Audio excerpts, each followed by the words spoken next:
생각하건대 현재의 고난은 장차 우리에게 나타날 영광과 비교할 수 없도다.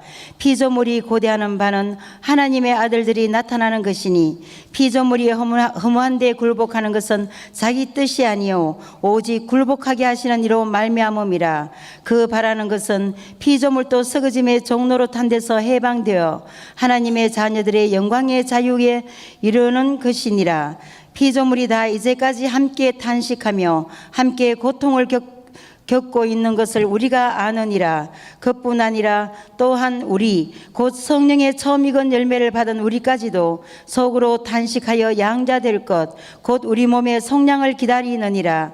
우리가 소망으로 구원을 얻었음에 보이는 소망이 소망이 아니니 보는 것을 누가 바라리요. 만일 우리가 보지 못하는 것을 바라면 참음으로 기다릴지니라. 아멘. 자, 우리 안에 계신 하나님은 세상보다 크십니다. 그 하나님께서 우리를 인도하시고 또 채워주실 때에는 우리의 인생이 밝고 아름답고 빛나게 될 줄 믿습니다. 그 하나님이 여러분 속에 함께 계실 줄 믿습니다. 그렇지만 우리 안에 또 그러다가 보면은 이 말씀을 기억하다가 또 기억 못하면은 또 고난이 생기고 힘들고 어렵고 지칠 때가 있습니다. 사도 바울은 그래서 오늘 본문 속에서 고난의 문제를 다루고 있는 것 같습니다. 하나님의 자녀인 우리들이지만은 여러분 살아가다 보면 이런저런 고난이 우리에게 부딪히게 되어 있습니다. 어려워요. 그럴 때 우리가 어떠한 자세로 고난에 대처해야 되는가? 어떠한 자세로 우리가 고난에 대처해야 될까요? 다 따라해 보십시오. 참음으로 기다릴지니라. 여러분 참음으로 기다리는 것입니다. 참음으로 기다려야 돼. 현재의 고난은 참고 장래의 영광은 기다리라는 것입니다. 할렐루야. 장래의 영광을 기다리는 마음으로 현재의 고난을 잘 참아내는 우리 성도님들 되시기 바랍니다. 중국에 유명한 전도자였죠. 유명한 전도자였던 워치만 리라는 사람이 리라는 분이 계십니다. 그분의 글을 읽어보면 이런 내용이 나와요. 여기에 만약에 이게 강철이라고 한번 생각을 해보겠습니다. 강철이 있습니다. 그런데 그것을 그대로 팔면은 $5를 벌 수가 있다고 합니다. 그러나 그것을 말의 편자, 다시 말하면 말의 발굽으로 만들어 팔면은 $10를 벌 수가 있대요. 한 걸음 더 나아가서 그것으로 바늘을 만들어 팔면은 $300를 벌 수가 있다고 합니다. 그것을 더 두들겨서 날카로운 그 면도칼을 만들어서 팔면은 $3,000를 만들 수가 있는 것이고요. 그 심지어서 그것으로 시계 속에 들어가는 정밀한 스프링을 만들어서 팔게 되면은 얼마? $30,000를 만들 수가 있다는 거예요.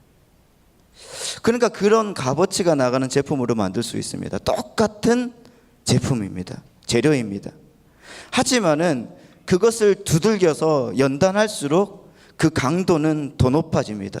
그리고 값어치는 더 올라가게 되어 있다는 것이죠. 마찬가지 원리인 것 같습니다. 우리는 하나님의 사랑을 받는 자녀이죠. 믿습니까? 여러분은 하나님의 사랑을 받는 자녀입니다. 그럼에도 불구하고 하나님은 우리에게 고난을 허락하십니다. 왜 그럴까요? 우리를 연단시키기 위해서 그렇습니다. 욥기 23장 10절 말씀 보니까 이렇게 나와 있어요. 벌써 나왔죠? 한번 읽어볼까요? 시작. 그러나 내가 가는 길을 그가 아시나니 그가 나를 단련하신 후에는 내가 숨금같이 나오리라. 할렐루야. 아멘. 우리를 더 귀한 존재로 만들기 위해서 그렇다는 것입니다. 하나님은 사랑하는 자녀된 우리를 언제나 최상의 존재가 되기를 원하신다는 것이죠. 그래서 하나님은 우리를 고난을 통해서 연단시키는 것입니다. 워치만 네가 어려서부터 병이 약했습니다. 너무 병이 병약해서 계속 이제 골골댔다고 합니다. 그 의사가 진단해보고는 아무래도 청년 시절을 넘기기가 어려울 것 같다, 그 말을 들을 정도였다고 합니다. 그렇지만 너무 어렵잖아요. 그래서부터 어려서부터 믿음이 깊었기 때문에 늘 건강 문제를 놓고서 하나님께 계속 기도했습니다. 그럴 때마다 하나님이 매번 똑같은 응답을 주시는 것 같아요. 그 사도 바울이 고린도후서 12장에서 자기의 육체에 가시를 제거해 달라고 3번이나 하나님께 간절히 기도하고 나서 받은 말씀이 뭘까요? 고린도후서 12장 9절 말씀 이겁니다. 길죠. 다 같이 읽어볼게요. 시작. 나에게 이르시기를 내 은혜가 내게 족하도다. 이는 내 능력이 약한 데서 온전하여짐이라 하신지라.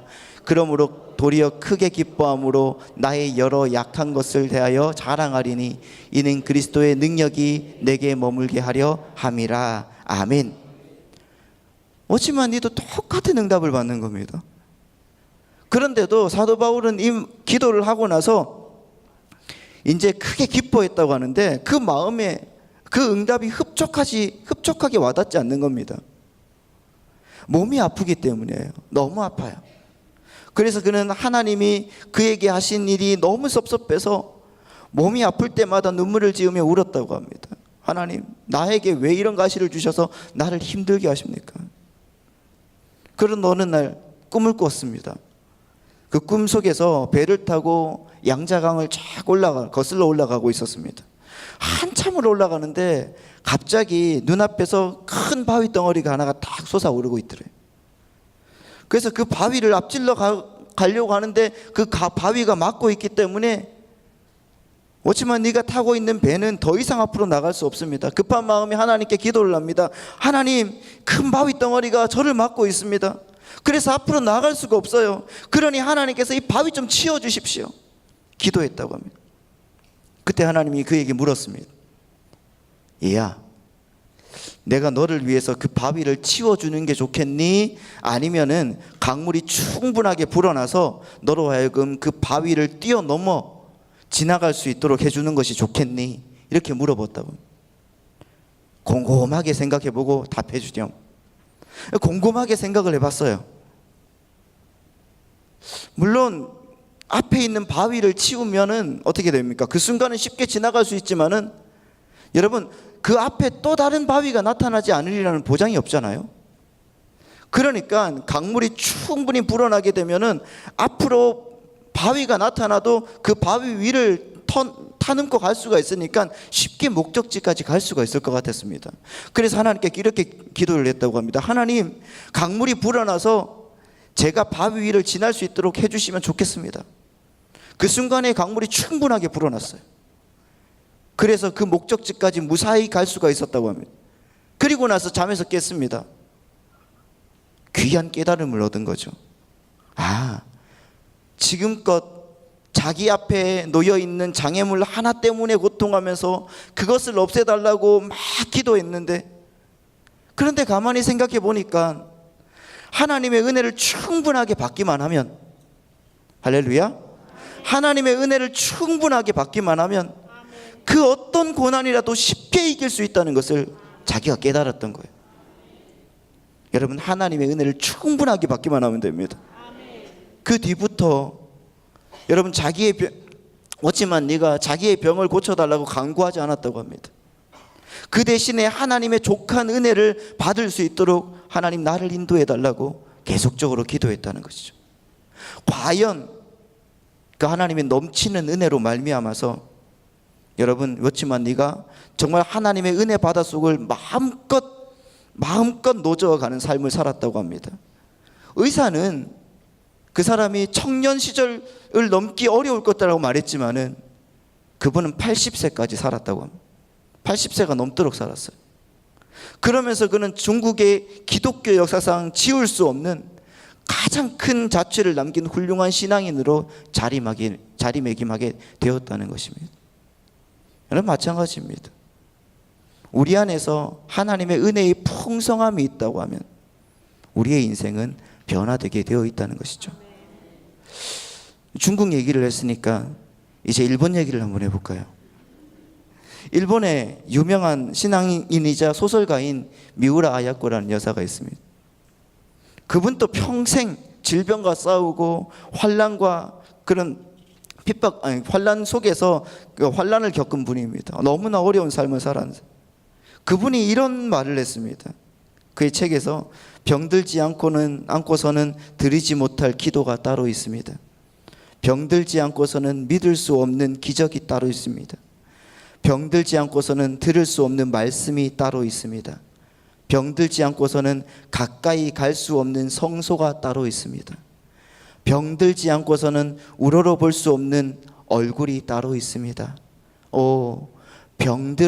병들지 않고서는 나는 인간이 될 수조차 없었습니다. 여러분, 지금 여러분의 병이 낫지 않고 있다면 주님의 능력이 부족해서가 아니라 그 병 속에, 그 고난 속에 여러분을 향한 하나님의 은총이 깃들여 있기 때문이라는 것을 믿으시기 바랍니다. 그렇습니다, 여러분. 우리는 하나님의 자녀라는 것입니다. 하나님의 자녀예요. 우리는 하나님의 자녀로서 우리 주 예수 그리스도와 더불어서 장차 하나님의 나라의 모든 영광을 공동으로 상속할 사람들입니다. 그러나 우리가 그리스도와 함께 영광을 받기 위해서는 먼저 우리가 그리스도와 함께 받아야 될 것이 있다는 것이죠. 그것이 무엇인가? 이게 바로 고난이라는 것입니다. 고난. 사도 바울은 말씀을 통해서 하나님의 자녀인 우리가 고난을 겪을 때 어떠한 자세로 받아야 될 것인지를 우리에게 일깨워주고 있습니다. 우리가 하나님의 은혜를 충분히 받으면, 따라해 보십시오. 다시 그까짓 고난들을 얼마든지 쉽게 지나갈 수 있다. 할렐루야. 그까짓 고난들은 얼마든지 쉽게 지나갈 수 있습니다. 이까짓입니다. 이까짓 고난 하면서 툭 쳐버릴 수가 있다는 것입니다. 할렐루야. 지금 여러분의 고난 어떤 고난인지 한번 생각을 해보십시오. 이까짓 고난은, 할렐루야, 이렇게 말할 수 있는 여러분 되시길 바랍니다. 그래서 오늘은 본문을 새 본문을 토대로 세 대지로 나누어서 한번 잠깐 생각을 해보고자 합니다. 이 본문을 통해서 한번 은혜를 받는데, 첫 번째, 우리에게는 영광이 있다는 것입니다. 영광이 있습니다. 고난만 바라보지 말고 고난 너머에 있는 찬란한 영광을 바라보는 것입니다. 이런 찬양이 있지 않습니까? 왜 나만 겪는 고난이냐고 불평하지 마세요. 고난의 뒤편에 있는 주님이 주실 축복 미리 보면서 감사하세요. 할렐루야. 더 이상 나가지 못합니다. 고난 너머에 있는 찬란한 하나님의 축복, 하나님의 영광, 그 고난 너머에 있는 그 영광을 우리가 생각할 때에 현재의 고난은 쉽게 견딜 수가 있다는 것입니다. 아멘. 우리 18절 말씀을 볼까요? 본문에 보면 이렇게 나와 있습니다. 다 같이 한번 읽어보겠습니다. 시작. 생각하건대 현재의 고난은 장차 우리에게 나타날 영광과 비교할 수 없도다. 옛날 성경은 이렇게 나와 있더라고요. 좋게 비교할 수 없다. 지금 사도 바울은 현재의 고난과 장래의 영광을 서로 비교하고 있습니다. 한번 생각을 해보십시오. 여기 큰 저울이 있다고 한번 생각을 해봅시다. 저울이 있는데 바울은 현재의 고난을 모두 묶어서 한 저울, 그 저울 우편에 그 저울 한 편에 딱 올려놓았습니다. 사실 여러분, 바울은 그 누구보다도 고난의 실체를 잘 아는 사람이었습니다. 자신이 엄청난 고난을 겪어봤기 때문에 그렇습니다. 사도 바울이 고린도후서 11장 23절부터 그 27절 말씀에 자신이 겪었던 수많은 고난들을 이렇게 기술하고 있습니다. 제가 한번 읽어드리겠습니다. 그들이 그리스도 일꾼이냐 정신없는 말을 하거니와 나는 더욱 그러하도다. 내가 수고를 넘치도록 하고 옥에 갇히기도 더 많이 하고 매도 수없이 맞고 여러 번 죽을 뻔하였으니 유대인에게 40에 하나 감한매를 5번이나 맞았으며 3번 태장으로 맞고 1번 돌로 맞고 3번 파선하고 일주일을 깊은 바다에서 지냈으며 여러 번 여행하면서 강의 위험과 강도의 위험과 동족의 위험과 이방인의 위험과 시내의 위험과 광야의 위험과 바다의 위험과 거짓 형제 중에 위험을 당하고 또 수고하며 애쓰고 여러 번 자지 못하고 줄이며 목마르고 여러 번 굶고 춥고 헐벗었노라. 여러분, 이런 고난 당해보셨습니까? 우리나라 사람이라고 하면 거의 당하지 않는 거다. 사도 바울이 없어서, 아니 출신이 비천해서 아무것도 뭐 부족해서 여러분 그렇게 당했습니까? 아니라는 것이죠. 실로 그러나 엄청난 고난을 당했다는 것입니다. 사도 바울은 자신이 겪어온 이 모든 고난을 묶어서 그 저울 한쪽 편에 올려놓았습니다. 그리고 저울의 다른 한쪽 편에는 장래의 영광을 올려놓습니다. 사도 바울은 또한 그 누구보다도 장래의 영광에 대해서 체험적으로 잘 알았던 사람이거든요. 그분은 셋째 하늘 곧 낙원으로 이끌려 올라가 신비한 체험을 했던 그 체험을 가졌던 사람이기 때문이었습니다. 고린도후서 12장 그 고난 후에 또한 고린도후서 12장 보면은 이렇게 나와 있습니다. 1절에서 4절 말씀에 보면은 그분은 장차 하나님의 자녀들이 누리게 될 영광을 자신이 직접 보고 난 뒤에 이렇게 기술하고 있거든요. 제가 읽어드리겠습니다. 무익하나마 내가 부득불 자랑하노니 주의 환상과 계시를 말하리라. 내가 그리스도 안에 있는 한 사람을 아노니 그는 14년 전에 셋째 하늘에 이끌려 간 자라. 그가 몸 안에 있었는지 몸 밖에 있었는지 나는 모르거니와 하나님은 아시느니라. 내가 이런 사람을 아노니 그가 몸 안에 있었는지 몸 밖에 있었는지 나는 모르거니와 하나님은 아시느니라. 4절 말씀을 다 같이 읽어보겠습니다. 시작. 그가 낙원으로 이끌려가서 말로 표현할 수 없는 말들을 아멘. 우리가 잘 아는 대로 여러분 사도 바울은 성령의 감동에 의해서 하나님의 말씀인 성경을 여러 권이나 기록했던 사람입니다. 3분의 1, 신약 성경의 3분의 1이 사도 바울이 기록한 성경입니다.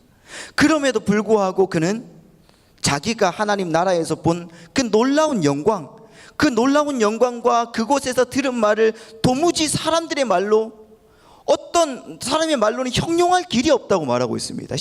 그 4절 말씀에 보면 그렇게 나와 있습니다. 하나님 나라의 찬란하고 엄청난 영광에 완전하게 압도되어 버렸어요. 지금 여러분 사도 바울은 저울의 한쪽에 현재의 고난을 올려놓았다고 했습니다. 그리고 다른 한쪽에는 장래의 영광을 올려놨다고 했어요. 서로 비교하기 위해서입니다. 그 결과가 어떠했는가? 오늘 본문의 18절 말씀을 보겠습니다. 18절 우리 다 같이 읽어보겠습니다. 시작. 생각하건대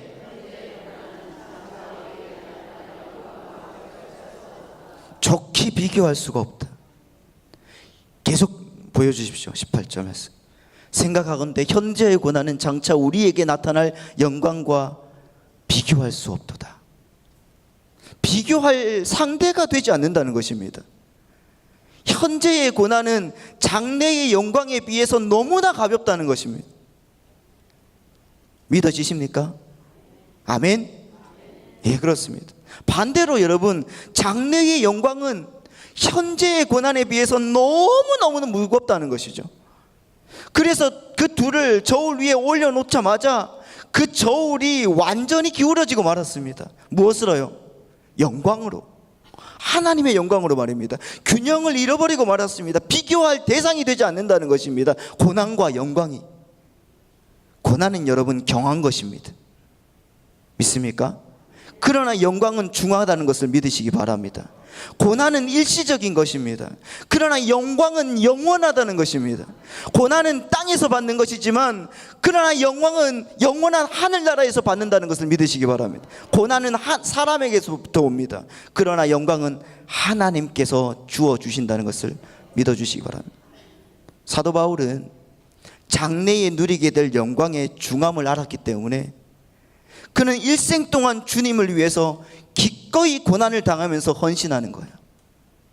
한 걸음 더 나아가서는 그는 고난 너머에 있는 찬란한 영광을 바라보았기 때문에 주 예수 그리스도를 위해서 자기의 목숨을까지도 기꺼이 드릴 수가 있었던 것입니다.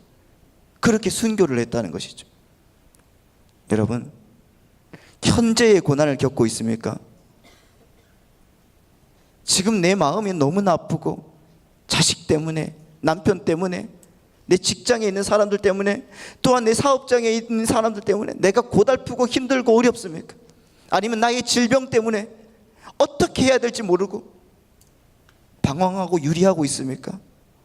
여러분, 고난만 생각하지 마십시오. 고난 너머에 있는 하나님의 영광, 그 영광을 생각하는 여러분 되시길 바랍니다. 생각하건대 현재의 고난은 장차 우리에게 나타날 영광과 좋게 비교할 수 없습니다. 그 말씀을 믿고 주님께 드려주시는 여러분 되시기 바랍니다. 두 번째는 여러분, 고난 당하는 우리에게는 응원군이 있다는 것입니다. 지금 고난을 당하고 있지만 그 안에 우리를 응원하는 응원군이 있다는 사실을 믿으시기 바랍니다. 모든 피조물은 우리를 위해서 탄식하고 있습니다. 격려의 소리입니다. 응원의 소리입니다. 우리를 정신 차리게 하는 소리입니다. 여러분 19절부터 22절 말씀인데요, 19절 말씀을 한번 보겠습니다. 19절 말씀 다 같이 한번 읽어보겠습니다. 시작. 피조물이 고대하는 바는 하나님의 아들들이 나타나는 것이니, 하나님께서 계속 보여주셔도 됩니다. 하나님께서 창조하신 자연 만물이 애타게 기다리는 것이 있습니다. 그것이 뭔가 하나님의 아들들인 우리들이 영광스러운 모습으로 나타나는 것이에요. 피조물이 고대하는 바는 하나님의 아들들이 나타나는 것이라고 했습니다. 왜 그들이 우리가 정말 영광 가운데 나타나는 것을 학수고대하고 있는가? 20절 말씀, 20절 시작. 피조물이 허무한 데 굴복하는 것은 자기 뜻이 아니요 오직 굴복하게 하신 이로 말미암음이라. 지금 피조물은 본의 아니게 허무한 데 굴복당하고 있습니다. 여러분 예컨대 여기에 아름다운 꽃이 있다고 한번 생각을 해보십시오. 우리가 꽃이 있다고 생각하면 그 자태를 한껏 뽐내고 있습니다. 그렇지만 여러분, 그 꽃이 얼마나 가겠습니까? 옛말에 화무 11홍이라고 있습니다. 열흘이면 끝납니다. 며칠이 지나고 보면 허무하게 시들어버리고 맙니다. 땅에 내다 버릴 수밖에 없다는 것입니다. 썩어질 수밖에 없습니다. 모든 초목들이 그렇습니다. 봄에는 새싹이 나고요, 여름이 되면 푸르름을 한껏 자랑하고 다닙니다. 그러나 가을이 되면 단풍이 들고 낙엽이 되어서 다 이파리가 떨어지고 말고, 겨울이 되면 어떻습니까? 모두 다 앙상한 가지만 남게 되어 있다는 것입니다. 허무한 데 굴복하는 것이죠. 동물들도 마찬가지입니다. 약한 것들은 강한 것에 잡아먹히고 맙니다. 그러나 강한 것도 나이가 들면은 병들어서 다 죽고 맙니다. 결국은 그 몸들이 썩어질 수밖에 없다는 것입니다. 피조물이 허무한 데 굴복하는 것은, 그런데 여러분 오늘 말씀을 보니까 자기 뜻이 아니라고 했어요. 8장 20절 말씀에 자기 뜻이 아니라고 했습니다. 사실 피조물이 그렇게 된 것은 자기 책임이 아닙니다. 에덴 동산에서 아담과 하와가 하나님의 말씀에 불순종했습니다. 선악과를 따먹었어요. 그들은 타락했습니다. 그것 때문에 땅은 저주를 받게 되었습니다. 그리고 땅은 가시덤불과 엉겅퀴를 내게 되었습니다. 땅 위에 있는 모든 피조물들이 허무한 데 굴복당하게 되고 썩어짐에 그 종노릇하고 마는 것입니다. 한마디로 말해서 피조물은 인간의 잘못으로 인해서 어쩔 수 없이 허무한 데 굴복하고 마는 것입니다. 하나님께서 그렇게 정해 놓으셨거든요. 그렇지만 여러분, 피조물이 영원토록 허무한 데 굴복하는 것이 아니라는 것입니다. 일시적이라는 것입니다. 이것이 언제 끝나는가? 21절 말씀입니다. 한번 다 같이 한번 읽어보겠습니다. 시작. 그 바라는 것은 피조물도 썩어짐의 종노릇한 데서 해방되어 하나님의 자녀들의 영광의 자유에 이르게 것이니라. 아멘. 하나님의 자녀된 우리들이 영광의 자리에 이르는 그날, 여러분 모든 피조물들도 더 이상 허무한 데 굴복하지 않을 것이라는 것입니다. 썩어짐에 종노릇하지 않을 것이라는 것입니다. 예수님이 영광 가운데 다시 오시는 그날, 우리가 영광스러운 모습으로 하나님 나라의 모든 영광을 상속하게 되는 그날, 그 옛 하늘과 옛 땅은 완전히 사라지고 말 것입니다. 그리고 새 하늘과 새 땅이 도래하게 될 것입니다. 그때는 여러분, 피조물도 우리가 누리는 영광에 동참하게 될 줄 믿습니다. 더 이상 허무한 데 굴복할 필요가 없습니다. 더 이상 썩어짐의 종로를 탈 필요도 없다는 것입니다. 그러니 여러분, 모든 피조물들은 그날을 애타게 기다릴 수밖에 없습니다. 22절 말씀 볼까요? 피조물이 다 이제까지 함께 탄식하며 함께 고통을 겪는 것을 우리가 아느니라. 피조물이 함께 탄식하고 있습니다. 그야말로 탄식의 대합창 소리라는 것입니다. 피조물도 여러분 어떻게 보면은 이렇게 말하면 좀 그렇겠지만은 어떻게 보면 우리를 위해서 기도해 줄 수도 있다는 것입니다. 피조물이 이제까지 탄식해 왔습니다. 그 오랜 세월 동안 그들은 참고 기다리면서 탄식했다고 하고 있습니다. 그리고 함께 고통을 당해 왔습니다.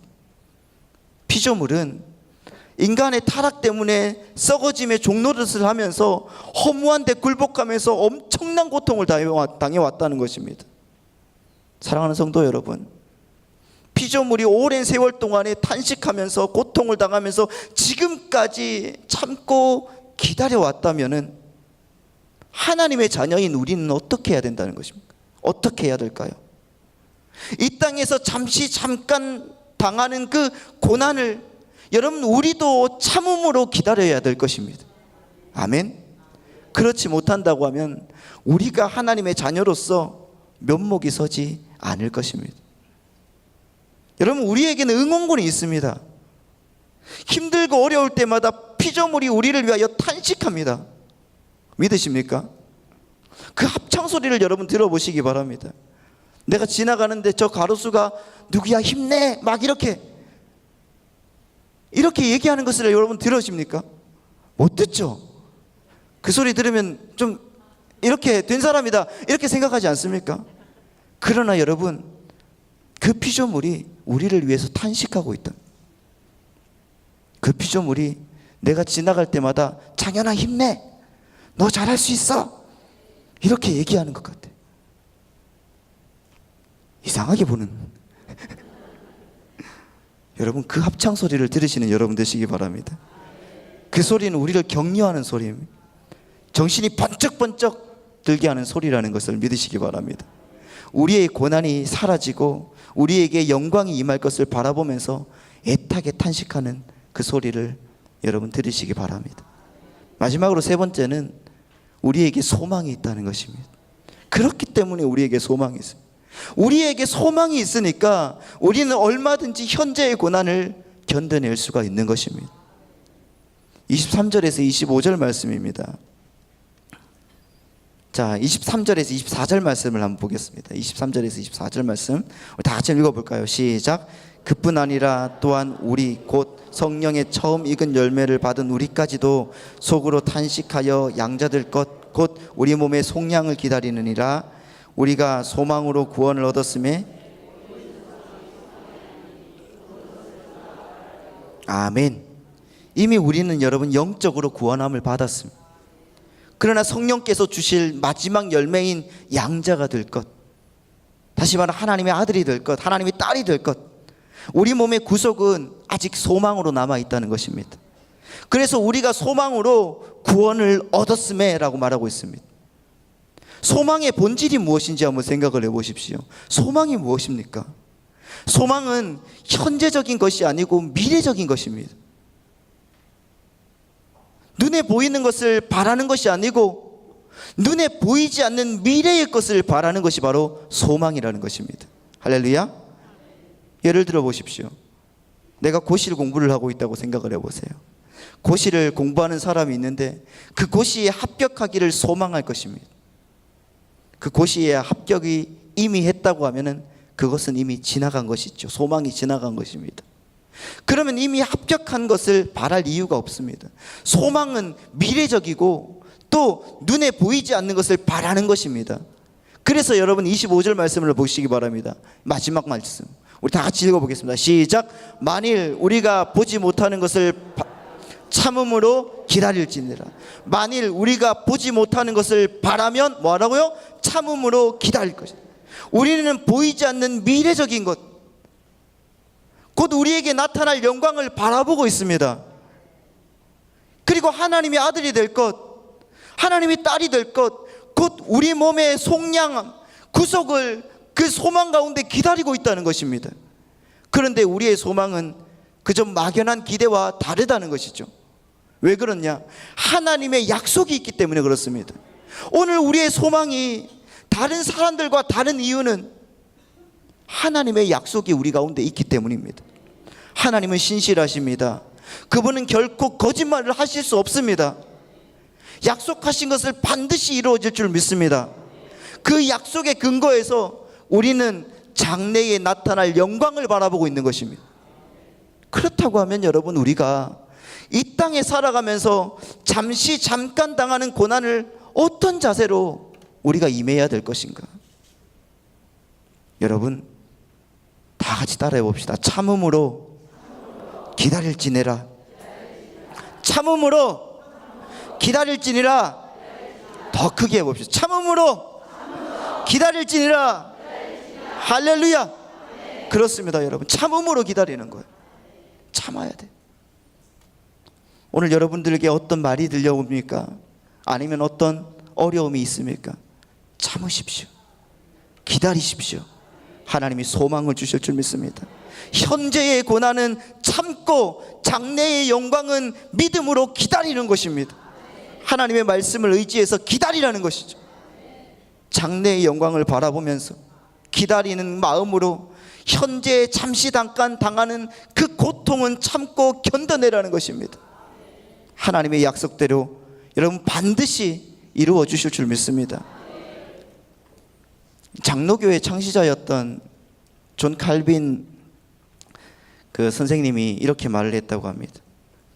피조물은 인간의 타락 때문에 지금까지 오랜 세월 동안 탄식하며 고통해왔다. 그러면서도 그들은 참고 견뎌왔다. 그런데 하나님의 자녀인 우리가 이 땅에서 잠깐 당하는 고난을 참고 견디지 못한다면 무슨 면목이 서겠는가? 그러면서 그는 임종할 때에 로마서 8장 18절 말씀을 계속해서 암송했다고 합니다. 8장 18절 말씀 다 같이 다시 한번 읽어보겠습니다. 시작. 생각건대 현재의 고난은 장차 우리에게 나타날 영광과 비교할 수 없도다. 15번을 암송했어요. 돌아가실 때. 그리고 마지막 16번째 끝까지 암송하지 못하고 마지막 한마디 남겨놓고 조용히 숨을 거두었다고 합니다. 그는 가는 세월을 아쉬워하지 않았습니다. 그리고 오는 영광을 바라보면서 기대감 속에 사선을 뛰어넘은 것입니다. 사랑하는 성도 여러분, 고통을 당하고 계십니까? 고난 너머에 있는 하나님의 영광을 바라보시기 바랍니다. 우리에게는 여러분, 우리를 응원해주는 응원군이 있습니다. 모든 피조물들이 우리를 위해서 그날을 바라보면서 탄식하는 가운데 고통을 당하고 있다는 것입니다. 그러면서도 참고 기다리고 있어요. 여러분, 우리에게는 소망이 있습니다. 약속이 있습니다. 반드시 그 약속대로 이루어질 줄 믿습니다. 오늘 하나님께서 우리에게 족한 은혜를 베풀어 주시기를 여러분 기도하시기 바랍니다. 그래서 이 땅에서 잠시 여러분 당하는 고난이 무엇이든지 간에 정말 그것을 하나님의 은혜로 쉽게 통과하고 영광의 그날을 바라보면서 힘차게 전진할 수 있는 우리 모두가 되었으면 좋겠습니다. 하나님께서 꼭 그렇게 해주실 줄 믿고 하나님이 영광 가운데 여러분들을 풍성하게 써주실 줄 믿습니다. 이제 나같이 한번 기도하겠습니다.